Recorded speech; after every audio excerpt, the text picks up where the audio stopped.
shirkan ayaa ujeedkiisu ahaa nabadaynta beelaha walaalaha kuwaasi oo dhawaan dirir ku dhaxmartay koonfurta gobolka Sool kaasi oo saaga ka furmay hotel Xamdi ee magaalada Laascaanood waxa shirkan ka soo qayb galay culimada diin salaadiin ka socotay Soomaaliland salaadiinta iyo waxgaradka gobolka Sool iyo sidoo kale ergooyin ka kala socday labada beelood ee la heshiisiinayo ugu horeyn gudida nabadaynta ayaa ka warbixiyay ujeedka shirkani dhibaatada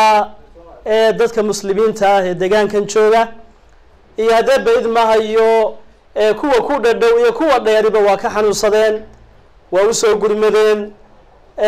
dagaal badan baa la geliyay xilliyo kala duwan baa la eegay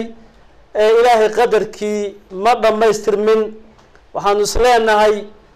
markan insha Allah ta'ala waa markay soo afsharmi lahayd halka waxa loo yimi oo nin walba dantiisa uga soo dhaqaaqay waa in islaax iyo nabad labada reer loo xiro waana waajib sharci ah إلهي سبحانه وتعالى إسقى يا وحنا وأمري هذا المسلم كنهاي إنه ساكو شقينا وإن طائفتان من المؤمنين اقتتلوا فأصلحوا بينهما.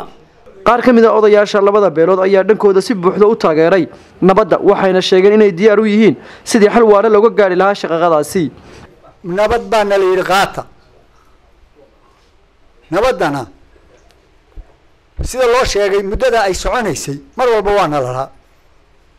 mar walbana diyaar baan u nahay maantana diyaar baan u nahay culimadaanu uga nahay wasiirada tay sheegeen baan u nahay garaadadaanu nahay beesha kale aanu ka rabnaa hadday diyaar u tahay waan soo dhaweynaynaa nabadaas intaasoo madax isugu timi intaasoo madax isugu timi juhdi badan lagu bixiyay haddana diyaar loo yahay in juhdi badan ku bixiyaan waan soo dhaweynaynaa boqolkiiba waan soo dhaweynaynaa salaadiinta iyo waxgaradka shirkani ku sugnaa ayaa dhankooda soo dhaweeyay shirkan lagu nabadaynayo beelaha walaalaha ah waxayna sheegeen in la adkeeyo nabadda meel looga soo wada jeesto cid kasta oo carqaladeynaysa nabadgelyada haddii uusan wanaagsanaanin